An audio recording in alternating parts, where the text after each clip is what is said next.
It is 6:34 past the hour, and as promised, we are now joined by Congressman Jim Bridenstine. He's here to discuss a couple things with me this morning, including the UN Arms Trade Treaty, which is a clever scheme by the Obama administration to backdoor your Second Amendment rights, and also this letter he sent out late yesterday that is really stirring up a hornet's nest here. He sent a letter out to all 46 GOP senators, talking to them about this upcoming vote on cloture. So with all of that said, Congressman Bridenstine, welcome back to the Pat Campbell Show. Well, thank you, Pat. It's good to be here. Tell me about this letter that you sent out late yesterday. Okay. Well, I think everybody knows that right now the conversation is all about Obamacare and just the devastating effect it's having on our economy and on jobs. And so the House of Representatives, we passed a law that funds the government, it keeps the government open, and it defunds Obamacare. Right. The goal here is to keep the government operating and at the same time protect our constituents from the harmful effects of Obamacare. And we passed it. It went over to the Senate. And, of course, Harry Reid would love to amend it to strip out the defunding language. Right. And so what they're voting on now, the next vote they're going to take, and it's going to happen today, is a vote on what they call cloture. Right. And that is what they use to stop the filibuster process and move to vote on the bill.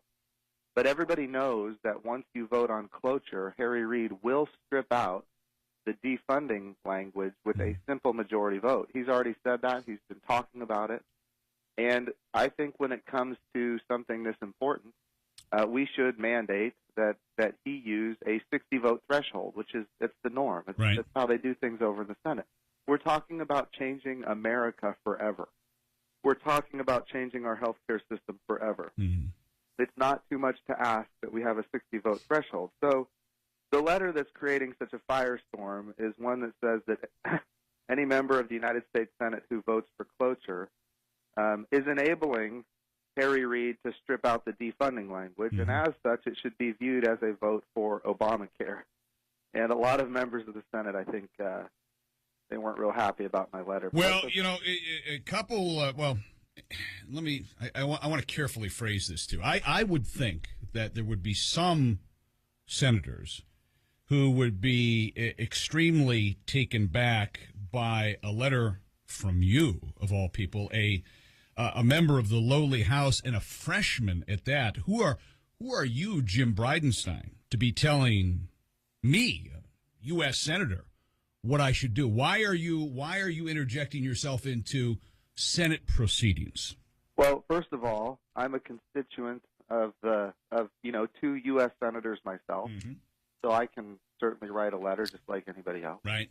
And the other thing is, this is my country just like it's all of our country. Right. And it's critical for people to get involved and say exactly what they believe and be upfront about it.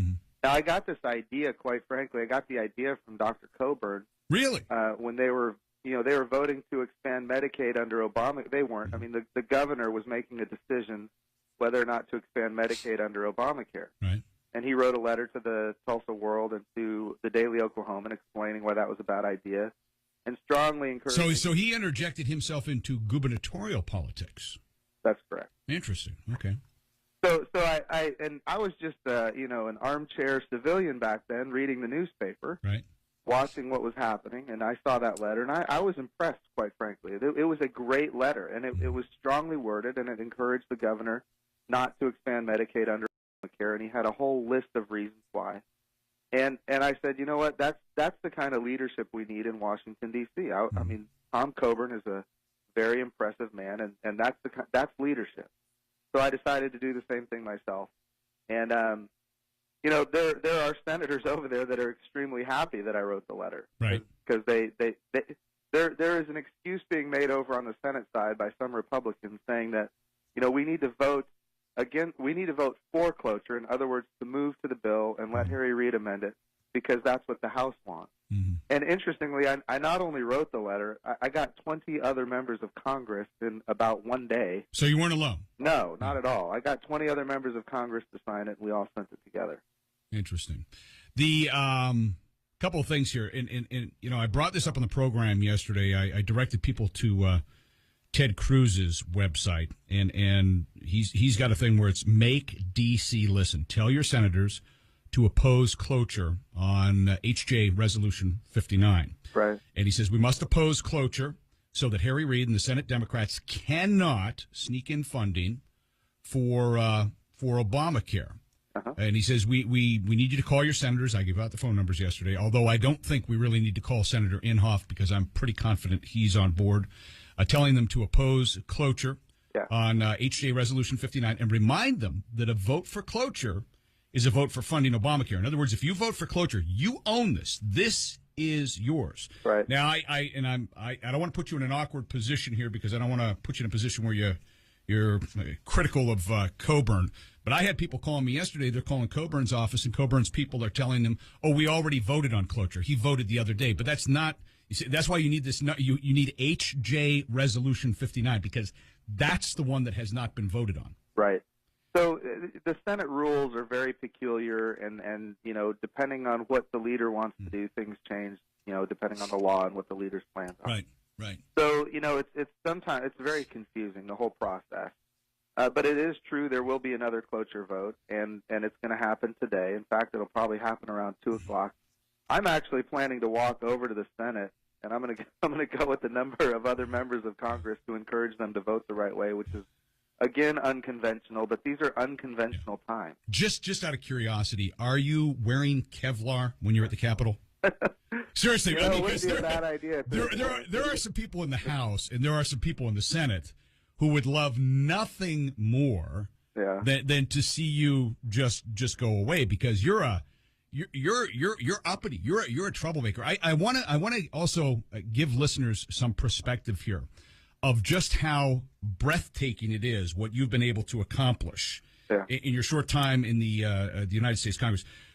A couple of weeks ago, I had you on the program, and at that time, you were anything but optimistic. In fact, you told me, quite frankly, Pat, I don't even think Boehner's going to let this come out of committee and go to the House floor for a vote. Okay, I never thought it would come up. I mean, never. And you weren't alone. Other people, what I was reading, what I was hearing, you know, talking to other people, echoing similar sentiments. Okay, that is, it's never going to see the light of day. But you, along with 23 other members of Congress, and correct me if I'm wrong here, but I think you're the only one from the Oklahoma delegation. You guys formed a coalition, again, a very small number, 24. Right. But with 24 of you, you were able to pressure Boehner to see the light and do the right thing. How did you accomplish that? Well, I think this is an important point. You know, we have a small majority in the House of Representatives. Mm-hmm. It's like 34 members.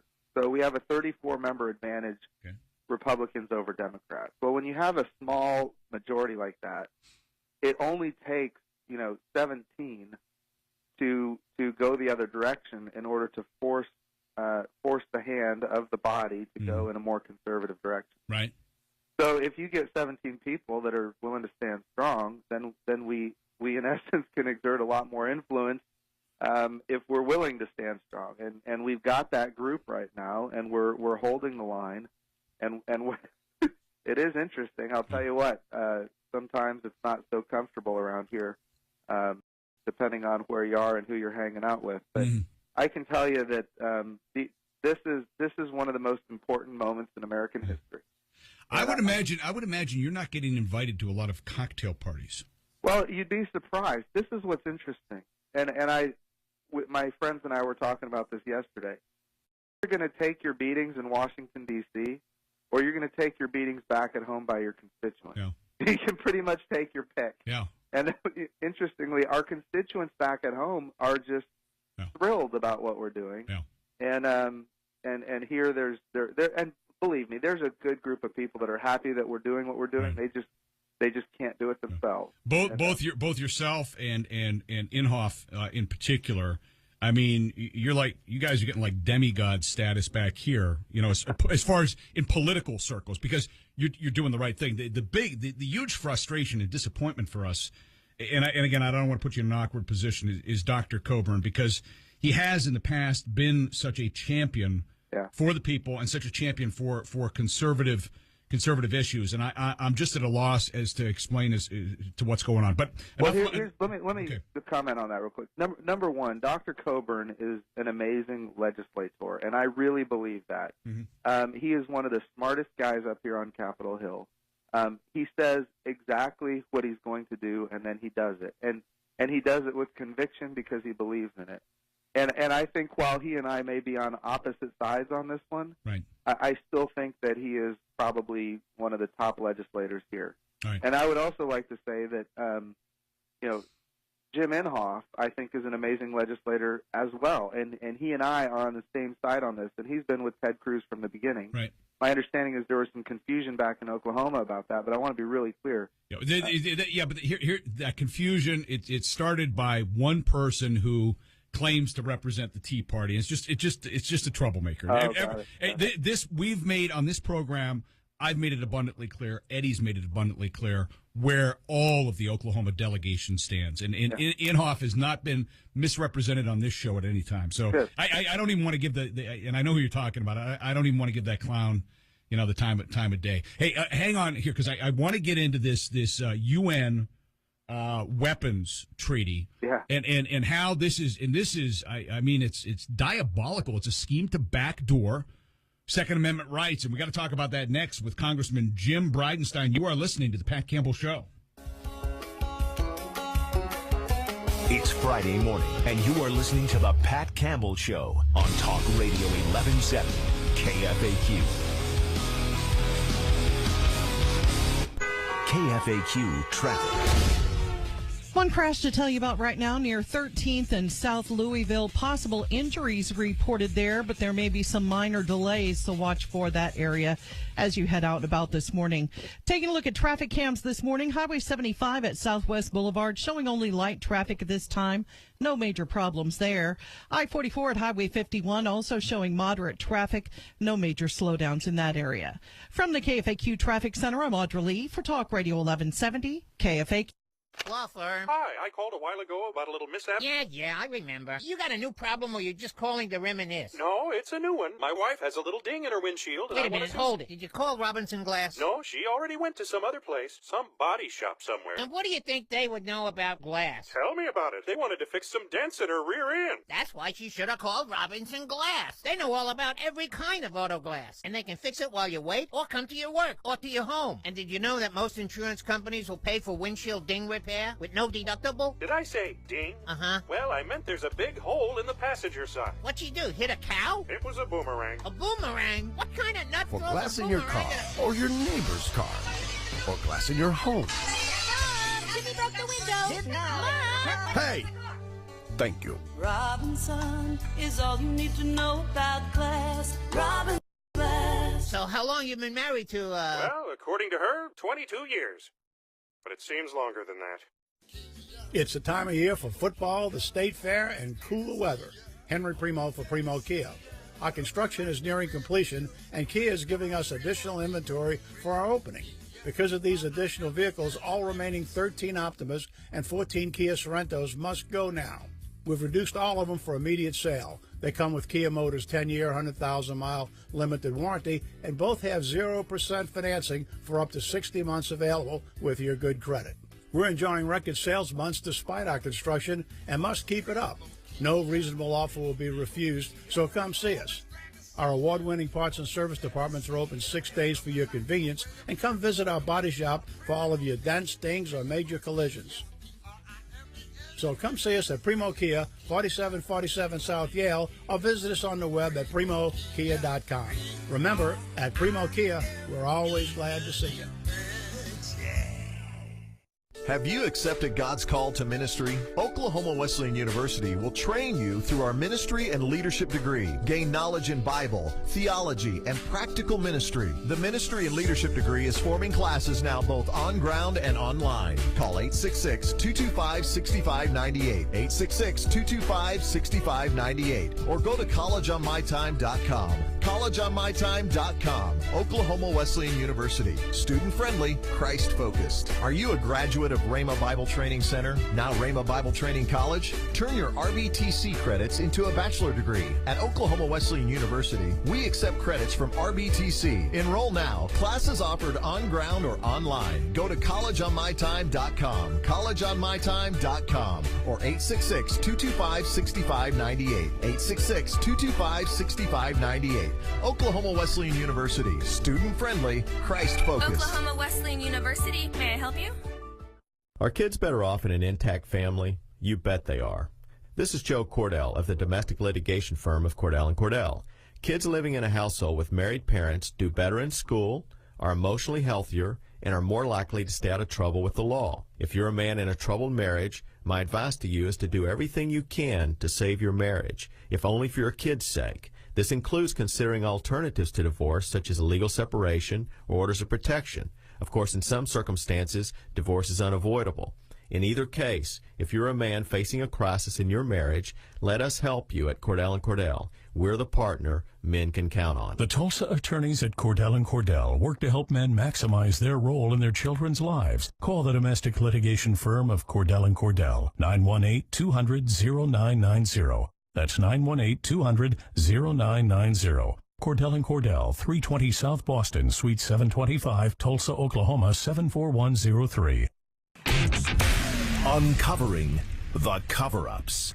Talk Radio 1170, KFAQ.